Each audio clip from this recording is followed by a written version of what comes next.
हरि ओम सच्चिदानंदरूपाय विश्वोत्पत्त्यादि तवे तापत्रय विनाशाय श्रीकृष्णाय वयं नमः। गजाननं भूतगणादिसेवितं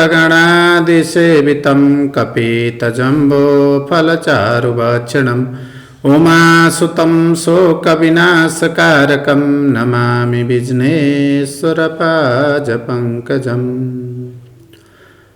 अखण्ड ब्रह्माण्ड नायक प्रभु परमात्मा अनि श्रीमद्भागवत महापुराण मेरो युट्युब च्यानल सनातन पर्व दर्शनलाई हेरेर बसिरहनुभएका मेरा आदरणीय भागवत भक्त श्रद्धालु भक्तबिनहरू सबैजनालाई आजको यो श्रीमद् भागवतको द्वितीय खण्डमा यहाँहरू सबैजनालाई राधे राधे। समादरणीय श्रद्धालु भक्तबिन, आज यो श्रीमद् भागवत महापुराणको द्वितीय खण्डमा यहाँहरू सबैजनालाई स्वागत गर्दै आज श्रीमद् भागवत महापुराणको यो द्वितीय खण्ड म यहाँहरूको सानिध्यमा राख्न गइरहेको छु र यो श्रीमद् भागवत महापुराणको यो द्वितीय खण्ड श्रवण गर्नुभन्दा अगाडि सबैजना श्रद्धालु भक्तबिनहरूलाई म आग्रह गर्न चाहन्छु कि मेरो युट्युब च्यानल सनातन पर्व दर्शनलाई यहाँहरू सबैजनाले सब्सक्राइब गर्नुहोला। फेसबुकमा हेर्नुभएको छ भने सेयर गर्नुहोला, कमेन्ट गर्नुहोला, लाइक गर्नुहोला र मैले सबैजनाको कमेन्टहरूलाई सम्बोधन गर्ने प्रयत्न गरेको छु। सबैजनाको कमेन्टहरूलाई मतलब चाहिँ पढ्ने गरेको छु र समस्याको समाधान पनि गर्ने गरेको छु र मेरो यो युट्युब च्यानललाई यहाँहरू सबैजनाले सब्सक्राइब गरिदिनु हुनको लागि हार्दिक अनुरोध गर्दै आज म अब फेरि सरासर सम्बन्धित विषयवस्तुमा प्रवेश गर्नेछु र श्रीमद् भागवत महापुराणको यो पहिलो पाठमा हामीहरूले पहिलो खण्डमा के कुराहरू श्रवण गर्यौं त भन्दा सृष्टिकालमा भगवानले सृष्टि गर्नुभएका ती तीनवटा तत्त्वहरूलाई हामीले बोध गर्ने काम गर्यौं र आज हामीहरू श्रीमद् भागवत महापुराणको यो द्वितीय खण्डमा के कुराहरू लिएर आइरहेका छौं त भन्दाखेरि भगवानले आफ्नो 24औं अवतारहरू कसरी रूप धारण गर्नुभयो र त्यो 24औं अवतारहरू कुन कुन हुन् भन्ने कुराहरू यहाँहरूलाई म बोध गराउन गइरहेको छु, यहाँहरूलाई जानकारी गराउन गइरहेको छु र विशेष त्यही 24औं अवतारको रूपमा आज व्याख्या हुनेछ र यहाँहरूले यिनै कथाहरूलाई श्रवण गर्नुहुनेछ। अब सौनकादि 88,000 ऋषिमुनिहरूलाई सुतजी महाराज त्यो नैमिषारण्य नाम गरेको अत्यन्तै पवित्र तीर्थस्थानमा सौनकादि 88,000 ऋषिमुनिहरूलाई भन्दै हुनुहुन्छ। यो प्रसङ्ग ती परिचित नाम गरेका राजालाई गंगाको किनारमा सुखदेव स्वामीले सुनाउँदै हुनुहुन्छ र त्यहाँ धेरै ऋषिमुनिहरू पनि हुनुहुन्थ्यो र सुखदेव स्वामी पनि बसिरहनु भएको थियो आफ्नो आवरण अनसनलाई राखेर जलपान आदि सबै त्याग गरेर भगवानको व्रतमा लीन हुनुभएको थियो सुखदेवजी स्वामी। श्रीमद् भागवत महापुराण सुखदेव स्वामीले मतलब चाहिँ नि उहाँलाई बोध गराउँदै हुनुहुन्थ्यो, जानकारी गराउँदै हुनुहुन्थ्यो, धेरै ऋषिमुनिहरू पनि हुनुहुन्थ्यो र त्यही ऋषिमुनिहरूको बीचमा सुतजी महाराज पनि हुनुहुन्थ्यो र त्यहाँनिर श्रीमद् भागवत महापुराण अध्ययन गर्ने एउटा सुवर्ण अवसर प्राप्त गर्नुभयो सुतजी महाराजले र त्यही प्रसङ्गहरू सुतजी महाराज सौनकादि 88,000 ऋषिमुनिहरूलाई श्रवण गराउँदै हुनुहुन्छ आज। अब भगवानले के गर्नुभयो त भन्दा यो संसारमा आफ्नो सृष्टिलाई अगाडि बढाउनको लागि विराट स्वरूप भगवानको एउटा अत्यन्तै हजारौं शिरहरू हुनुभएको, हजारौं नेत्रहरू हुनुभएको, हजारौं कानहरू, नाकहरू, हजारौं मुखहरू हुनुभएका त्यस्ता खालका विराट स्वरूप भगवानको के गर्नुभयो त भन्दा दर्शन दिने काम गर्नुभयो भगवानले। तिनी भगवानको नाभि कमलबाट ब्रह्माजीको सृष्टि गर्नुभयो, कमलको फूल उत्पत्ति भयो र त्यो कमलको फूलको टुप्पोमा गएर ब्रह्माजीको सृष्टि हुने भयो। ब्रह्माजी यसरी सृष्टि हुने भयो र अब त्यसपछि भगवानले 24वटा सृष्टिहरू गर्ने काम गर्नुभयो, 24वटा रूप धारणहरू गर्ने काम गर्नुभयो। प्रथम रूपको रूपमा 24 अवतार मध्ये सबैभन्दा पहिले भगवानले कसलाई सृष्टि गर्नुभयो त भन्दा यो चाहिँ कुमार अवस्थामा सनक, सनातन र सनत कुमार आदि नाम गरेका ती ऋषिहरूको सृष्टि गर्नुभयो र श्रीमद् भागवत महापुराणमा यी सबैजनाको वर्णन सविस्तार रूपमा आउने काम गर्छ। अहिलेलाई यहाँहरूले यति मात्रै मतलब चाहिँ नि बुझ्नुहोस् कि भगवानले सृष्टिको क्रममा सनत, सनानन्द र सनातन र सनत कुमार आदि नाम गरेका यी चारवटा ऋषिमुनिहरूको सृष्टि गर्नुभयो। यी चारवटा ऋषिमुनिहरूले के कर्म गरे भन्ने कुरो यो श्रीमद् भागवत महापुराणमा सविस्तार रूपमा त्यसको व्याख्या हुनेछ र यहाँहरूले सबै कुराहरू श्रवण गर्न पाउनुहुनेछ। र दोस्रो अवतारको रूपमा वराह रूपको सृष्टि गर्ने काम गर्नुभयो भगवानले। वराह रूप धारण गर्ने काम गर्नुभयो। वराह रूप धारण गरेर त्यो पृथ्वीलाई चाहिँ के गर्नुभयो त भन्दा रसातलबाट उद्धार गर्ने काम गर्नुभयो र पानीमाथि ल्याएर पृथ्वी माता धरतीलाई चाहिँ स्थापना गर्ने काम गर्नुभयो भगवानले। र त्यसको तेस्रो अवतारको रूपमा भगवानले नारदजीको सृष्टि गर्ने काम गर्नुभयो, जो ज्ञानका खानी थिए। आज यो संसारमा जति पनि ज्ञानहरूको सृष्टि भएका छन् ती नारदजीको कारणले गर्दाखेरि भएका छन्। भगवानले नारदजीको यसरी सृष्टि गर्नुभयो र हरेक मनुष्यमा के गर्नुभयो त भन्दाखेरि ज्ञानको सुरुवात गर्ने काम गर्नुभयो, ज्ञानलाई फैलाउने काम गर्नुभयो। अनि त्यसपछि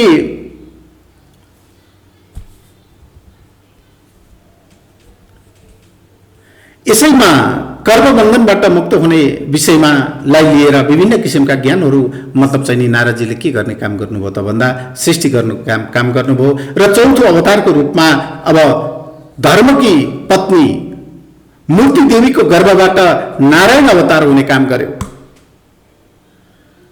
धर्म भनेको सत्कर्म, सत्कर्मकी श्रीमती मूर्ति देवीको गर्भबाट के भयो त भन्दा नारायण नाम गरेका ऋषिको भगवानले सृष्टि गर्ने काम गर्नुभयो। र यिनैले बद्री वनमा गएर घोर तपस्या गरेर बद्रीनाथ केदारनाथ आदिको के भयो त भन्दाखेरि सृष्टि हुने काम गर्नुभयो। र पाँचौं अवतारमा गएर माता देवतीको गर्भबाट कपिल मुनिको सृष्टि भयो। कपिल मुनिको सृष्टिको विषयमा सविस्तार रूपमा पछि व्याख्या हुनेछ। र पाँचौं अवतारको रूपमा यसरी मतलब चाहिँ नि भगवानले देवतीको गर्भबाट कपिल मुनिको, कपिल नाम गरेका ऋषिको सृष्टि गर्नुभयो। र ती कपिल नाम गरेका मतलब चाहिँ नि ऋषिको उहाँले के कस्ता कर्महरू काम गर्नुभयो, उनका कतिजना सन्तानहरू भए भन्ने कुरो श्रीमद् भागवत महापुराणमा यी सविस्तार रूपमा व्याख्या हुनेछ। यहाँहरू सबैजनाले यी कुराहरू सुन्न पाउनुहुनेछ। यिनीले आफ्नै आमालाई संख्याशास्त्रको उपदेश दिएर छैटौं अवतारमा अनुश्रियाको गर्भबाट दत्तात्रेय नाम गरेका ऋषिको मतलब चाहिँ नि के भयो त भन्दा सृष्टि हुने काम भयो। दत्तात्रेय नाम गरेका ऋषिको सृष्टि भयो र दत्तात्रेय नाम गरेका ऋषिको पनि धेरै ठुलो मतलब चाहिँ नि के छ त भन्दा उनको पनि ठुलो योगदान छ र श्रीमद् भागवत महापुराणमा उहाँको पनि सविस्तार रूपमा धेरै कुराहरूको व्याख्या हुने काम गर्छ। अनि सातौं अवतारको रूपमा आकुतिको गर्भबाट यज्ञ भगवानको सृष्टि भयो। सातौं अवतारको रूपमा आकुति नाम गरेकी स्त्री जातिको गर्भबाट यज्ञ भगवानको सुरुवात भयो। र आठौं अवतारको रूपमा नाभि राज्यकी रानी मेरु देवीका गर्भबाट ऋषभदेव नाम गरेका ऋषिको सृष्टि भयो। ऋषभदेव नाम गरेका ऋषिको के भयो त भन्दा सृष्टि भयो। र यी ऋषभदेवको विषयमा पनि धेरै कुराहरू हामीहरूले सविस्तार रूपमा व्याख्या गर्नेछौँ र श्रीमद् भागवत महापुराणमा यिनका पनि विषयमा धेरै कुराहरू आउनेछौँ। नवौं अवतारको रूपमा राजा पृथुको जन्म भयो। नवौं अवतारको रूपमा यो संसारमा भगवानले पृथु नाम गरेका ऋषिको के गर्नुभयो त भन्दाखेरि सृष्टि गर्ने काम गर्नुभयो। यिनै गोरूपी पृथ्वीको दोहन गरेर अनेक औषधि, रत्न, अन्ना आदिको सृष्टि गर्ने काम गर्नुभयो पृथु नाम गरेका राजाले। पृथ्वीमा आज जो मनुष्य तिनै अन्नहरूलाई ग्रहण गरेर धरती माताले दिएको त्यो अमृतहरू ग्रहण गरेर आज के गर्ने काम गरेका छौँ त भन्दा हामी जीवित रहने काम गरेका छौँ। त्यो कारणले भगवानको यो एउटा महत्त्वपूर्ण सृष्टि रह्यो र यसको पनि सविस्तार रूपमा व्याख्या हुनेछ। र दशौं अवतारको रूपमा मत्स्य रूप धारण गर्नुभयो भगवानले, माछाको रूप धारण गर्ने काम गर्नुभयो। अनि चाक्षुष मन्वन्तरमा पृथ्वी जलमय भएको बेलामा यिनै पृथ्वीलाई डुङ्गा बनाई वैवस्वत मनुको रक्षा गरेका थिए रे। यी कश्यप मत्स्य अवतार भगवानको 10औं अवतारको रूपमा रहेको मत्स्य अवतारले वैवस्वत नाम गरेका ऋषिको के गर्नुभएको थियो त भन्दा रक्षा गर्नुभएको थियो। त्यति बेला जुन बेला यो संसार जलमग्नै थियो त्यति बेला पृथ्वीलाई ढुङ्गा बनाएर भगवानले यो संसार भ्रमण गर्ने काम गर्नुभयो र वैवस्वत नाम गरेका मन्वन्तरको के गर्नुभयो त भन्दाखेरि रक्षा गर्ने काम गर्नुभयो। अनि 11औं अवतारको रूपमा कश्यप रूप धारण गर्नुभयो भगवानले। कश्यप रूपको महत्त्वपूर्ण पाठ कहाँनिर आउँछ त भन्दा जुन बेला देवता र दानवहरू मिलेर समुद्र मन्थन गर्ने काम गर्नुभएको थियो त्यति बेला देवताहरूलाई कश्यप भगवानले के गर्नुभयो त भन्दा सपोर्ट गर्ने काम गर्नुभयो। र 12औं अवतारको रूपमा धन्वन्तरी अवतार हो रे। 12औं अवतारको रूपमा भगवानले धन्वन्तरीको सृष्टि गर्नुभयो। जुन धन्वन्तरीले के गरिन् त भन्दा अमृत आदिको विभिन्न किसिमका जडीबुटी आदिको सृष्टि गर्ने काम गर्नुभयो। र 13औं अवतारको रूपमा मोहिनी अवतार रूप धारण गर्ने काम गर्नुभयो र देवताहरूलाई के गर्ने काम गर्नुभयो त मोहिनी अवतार भगवानले चाहिँ मतलब चाहिँ नि अमृत पान गराउने काम गर्नुभयो। 14औं अवतार नरसिंह अवतार, नरसिंह अवतारको रूपमा भगवानले यो संसारमा अवतरण गर्ने काम गर्नुभयो र हिरण्यकश्यप नाम गरेको राक्षसको वध गरेर अनि त्यसपछि आफ्ना प्रिय भक्त प्रहलादको रक्षा गर्ने काम गर्नुभयो। भगवानको यो महत्त्वपूर्ण सृष्टि हो। अनि 15औं अवतारको रूपमा वामन रूप धारण गरी दानी बलिलाई पातलमा धपाएर इन्द्र महाराजलाई स्वर्गको राज्य दिलाउने काम गर्नुभयो। बलि नाम गरेका राजाले यो संसारको दानी मै हुँ, यो संसारको राजा मै बन्नुपर्छ भन्ने एउटा अहंकार पालिरहेका थिए र ती बलि नाम गरेका राजालाई रसातलमा पुर्याइदिने काम गर्नुभयो र स्वर्ग जस्तो पवित्र ठाउँको राजा इन्द्र महाराजलाई बनाउने काम गर्नुभयो भगवानले। र 16औं अवतारको रूपमा 16औं अवतारको रूपमा परशुराम रूप धारण गर्नुभयो भगवानले। परशुराम रूप धारण गरिसकेपछि यो संसारमा रहेका जति पनि मतलब चाहिँ के छन् त भन्दा ती राजाहरू छन्, अत्याचारी राजाहरू छन्। जति पनि क्षेत्रीय वंशमा रहेका ती अत्याचारी राजाहरूलाई 21 पल्ट पृथ्वी भ्रमण गरेर के गर्ने काम गर्नुभयो त भन्दा वध गर्ने काम गर्नुभयो र यो संसारमा सृष्टि भएका सोझा सादा सत्कर्मी धार्मिकहरूको उद्धार गर्ने काम गर्नुभयो। ती धार्मिकहरूमाथि ती उसले के गरेका थिए त भन्दा ती क्षेत्रीय राजाहरूले धेरै अत्याचार गरिरहेका थिए र ती क्षेत्रीय राजाहरूको वध गरेर अनि त्यसपछि ती सिधा सादा मतलब चाहिँ नि मनुष्यहरूको के गर्ने काम गर्नुभयो त भन्दा उद्धार गर्ने काम गर्नुभयो। सिधा सादा ऋषिमुनिहरूको उद्धार गर्ने काम गर्नुभयो। अनि 17औं अवतारको रूपमा पाराशरद्वारा सत्यवतीको गर्भबाट व्यासजी महाराजको सृष्टि भयो। 17औं अवतारको रूपमा बल्ल व्यासजी आउने काम गर्नुभयो। व्यासजी आएर यो संसारमा सृष्टि भएको 4वटा वेदहरूलाई 4वटा भागमा विभक्त गर्ने काम गर्नुभयो। विभिन्न किसिमका शास्त्रहरू ग्रन्थहरूको सृष्टि गर्ने काम गर्नुभयो र त्यति नै बेला व्यासजी महाराजले श्रीमद् भागवत महापुराणलाई पनि के गर्ने काम गर्नुभयो त भन्दा लेख्ने काम गर्नुभयो। 18 पुराणहरूको सृष्टि गर्ने काम गर्नुभयो।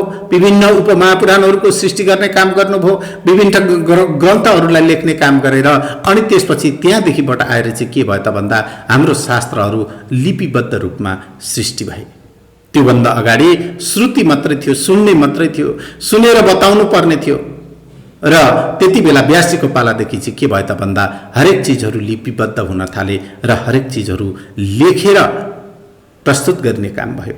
र आज त्यही लेखेको कारणले गर्दा यी शास्त्रहरू, यी उपनिषदहरू, यी ग्रन्थहरू हामीले के गर्न पाइरहेका छौँ त भन्दा श्रवण गर्न पाइरहेका छौँ, अध्ययन गर्नको लागि पाइरहेका छौँ। त्यसैले व्यासजी महाराजको पनि के छ त भन्दा धेरै ठुलो मतलब चाहिँ नि के छ योगदान छ यो शास्त्रहरू आज हामीहरूको सामु आउनको लागि। 18औं अवतारको रूपमा राम रूप धारण गर्नुभयो भगवानले। भगवानले अब पहिलो पटक के गर्नुभयो त भन्दा यो धरतीमा पृथ्वी लोकमा मनुष्यको रूप धारण गरेर आउने काम गर्नुभयो र रावण जस्तो एउटा राक्षसलाई के गर्ने काम गर्नुभयो त भन्दा वध गर्ने काम गर्नुभयो, समाप्त गर्ने काम गर्नुभयो र त्यति नै बेला आएर भगवानले यहाँनिर धर्मको स्थापना गर्ने काम गर्नुभयो पृथ्वी लोकमा र त्यहाँदेखि सत्कर्मी र धार्मिकहरूको के भयो त भन्दा स्थापना हुन थाल्यो पृथ्वी लोकमा। 19औं अवतारको रूपमा भगवान श्रीकृष्णको जन्म भयो। फेरि आज दोस्रो पटक के भयो त भन्दा भगवानले मनुष्यको रूप धारण गरेर दोस्रो पटक कसैको गर्भबाट जन्म लिने काम गर्नुभयो र रावण जस्तो कंसलाई के गर्नुभयो त भन्दा वध गर्ने काम गर्नुभयो। आफ्ना विभिन्न किसिमका अत्यन्तै पवित्र लीलाहरूलाई यो धरतीमा देखाउने काम गर्नुभयो भगवानले। र त्यो चाहिँ भगवानको के थियो त भन्दा 18औं अवतारको रूपमा स्थापित भएको थियो भगवान श्रीकृष्ण। र त्यति बेला भगवान श्रीकृष्ण 16औं कलाले के हुनुहुन्थ्यो त भन्दा पूर्ण हुनुहुन्थ्यो। 19औं अवतारको रूपमा अवतरण हुनुभएका भगवान श्रीकृष्ण यसरी 16औं कलाहरूले स्थापना भएर अनि यसरी रहने काम गर्नुभयो। 20औं अवतारको रूपमा बुद्धदेवको सृष्टि गर्ने काम गर्नुभयो भगवानले। अहिंसाका प्रतीकको रूपमा रहनुभएका भगवान बुद्धको के गर्ने काम गर्नुभयो त भन्दा सृष्टि गर्ने काम गर्नुभयो। र यो संसारमा हिंसा रहित संसारको सृष्टि गर्नुपर्छ भन्ने भगवानको एउटा मतलब चाहिँ के थियो त भन्दा लक्ष्य थियो। र त्यसैले बुद्ध भगवानको सृष्टि गर्ने काम गर्नुभयो। र अब त्यसपछि भगवानले के गर्नुभयो त भन्दा कलि रूपको धारण गर्नुभयो। कलि रूप धारण गर्ने काम गर्नुभयो। विभिन्न मतलब चाहिँ नि ब्राह्मणहरूको विष्णुहेश नाम गरेका ब्राह्मणको गर्भबाट कलि रूप धारण गर्ने काम गर्नुभयो भगवानले। अनि त्यसपछि यहाँ आएर ती अधर्मीहरूलाई के गर्ने काम गर्नु त भन्दाखेरि जो ज्ञानले युक्त छैनन्। मनुष्य अधर्मी कसरी बन्छ त भन्दा जो मनुष्यले कुनै पनि चिज बुझेकै छैन, कुनै पनि चिज जानेकै छैन। जान्नु र बुझ्नु चाहिँ त्यो महत्त्वपूर्ण चिज हो। यी कुराहरूलाई हामीहरूले बोध गर्नुपर्छ। कुनै पनि चिजलाई मनन गर्नुपर्छ, जान्नुपर्छ। अनि त्यसपछि मतलब चाहिँ के हुन्छ त भन्दा सबै कुराहरू ज्ञानले नै मनुष्य पूर्ण हुन्छ। आज अध्ययन गरेर ज्ञान हासिल गरेर मात्रै त भगवानलाई चिन्न सकिन्छ, होइन भने भगवानलाई चिन्ने कुनै पनि माध्यम छैन। भगवान कुन चराको नाम हो कसैलाई पनि पत्ता हुँदैन। त्यसैले सबैभन्दा महत्त्वपूर्ण चाहिँ के हो त भन्दाखेरि ज्ञान हो। मनुष्यले ज्ञान हासिल गर्नुपर्छ। जो मनुष्यले ज्ञान हासिल गर्छ अनि त्यसपछि त्यो मनुष्य कहिले पनि कुकर्मी र पापिष्ट हुन सक्दैन। आज हाम्रो समाजमा विभिन्न किसिमका गौको हत्याहरू हुने गरिरहेका छन्। त्यो के को कारणले त किन त्यसरी भइरहेको छ त भन्दा उनीहरूले गौ के हो नै बुझिरहेका छैनन्। गौ माता के हो, यो धरतीमा गौ माताको किन सृष्टि भयो, ती कुराहरू खै बुझेका छन्। अनि ज्ञानको अभावमा यस्ता खालका कुकर्महरू पाप कर्महरू भइरहेका छन्। आज ती दानवहरूले गौ माताको हत्या गर्ने काम गरेका छन्। हाम्रा चेलीबेटी दिदीबहिनीहरू के हुने गरेका छन् त भन्दा बलात्कृत हुने काम गरेका छन्। त्यो के कारणले त भन्दा ज्ञानको कारणले, ज्ञानको अभावमा यी कर्महरू भइरहेका छन्। त्यो कारणले गर्दा ज्ञान चाहिँ यो संसारमा ज्ञान हासिल गर्नु चाहिँ महत्त्वपूर्ण चिज हो। तर हामीहरू ज्ञानको प्रभाव राख्दैनौँ। सत्कर्म के हो हामीले त्यो बुझेकै छैनौँ। ज्ञानलाई हामीहरूले कुनै महत्त्वपूर्ण चिजको रूपमा लिएका छैनौँ। हाम्रो लागि महत्त्वपूर्ण चिज चाहिँ के हो त भन्दाखेरि धन हो। अहिले त्यही भइरहेको छ। त्यही भएको कारणले गर्दाखेरि धन आर्जन गर्ने सवालमा मनुष्यले के गरिरहेका छन् त भन्दा कुकर्महरू गरिरहेका छन्। त्यसैले हामीहरू कुकर्मी बन्नु हुँदैन, सत्कर्मी बन्नुपर्छ। सबैभन्दा महत्त्वपूर्ण चिज भनेको यो संसारको महत्त्वपूर्ण पाठ भनेको ज्ञान हो र ज्ञान सदा सर्वदा हामीहरूले हासिल गर्नुपर्छ। यी कुराहरू सौनका दैत्य 88,000 ऋषिमुनिहरूलाई सुतजी महाराजले नैमिसारण्य नाम गरेको त्यो पवित्र तीर्थ स्थानमा बोध गराउने काम गर्नुभयो। र त्यसरी सुतजी महाराजले भन्ने काम गर्नुभयो, हेरे शिशुहरू हो, यो संसारको सबैभन्दा ठुलो चाहिँ के हो त भन्दाखेरि हामीहरूले गर्नुपर्ने कर्महरू के हो। हामी मनुष्य भएर यो धरतीमा आइरहेका छौँ। आज मनुष्यले गर्नुपर्ने कामहरू हामीहरूले बिर्सिनु हुँदैन। यदि बिर्स्यौँ भनेदेखि हामी अवश्य रूपमा कुकर्मी हुनेछौँ। जब जब पाप कर्म बढ्दै जान्छ, भगवानले त्यति बेला भन्नुभएको छ, जब जब यो धरतीमा पाप कर्महरू कुकर्महरू नचाहिने कामहरू बढ्दै जान्छन् त्यति बेला म धर्मको स्थापना गर्दै जानेछु भनेर भगवानले त्यसरी भन्ने काम गर्नुभयो। र कलियुगमा यसरी भगवानले मतलब चाहिँ के गर्नुभयो त भन्दा सत्कर्मलाई, धर्मलाई स्थापना गर्ने काम गर्नुभयो। र धर्मको महत्त्वपूर्ण पाठ भनेको सत्कर्म। सत्कर्म हामीहरूले सधैँभरि गर्नुपर्छ। यदि कुकर्म गऱ्यौँ भने हामीहरू के हुनेछौँ त भन्दा अवश्य रूपमा पापिष्ट हुनेछौँ। त्यसैले हामीहरू धर्मको विषयमा केही बुझेकै छैनौँ, हामीले केही जानेकै छैनौँ। तपाईँ पहिला सबैभन्दा महत्त्वपूर्ण चिज चाहिँ के हो त भन्दाखेरि जान्ने काम गर्नुहोस्। जान्नको लागि अध्ययन गर्नुपर्छ, श्रवण गर्नुपर्छ, सुन्नुपर्छ, अनि त्यसपछि के हो धर्म भन्ने कुरो हामी त्यति बेला बोध गर्न सक्छौँ।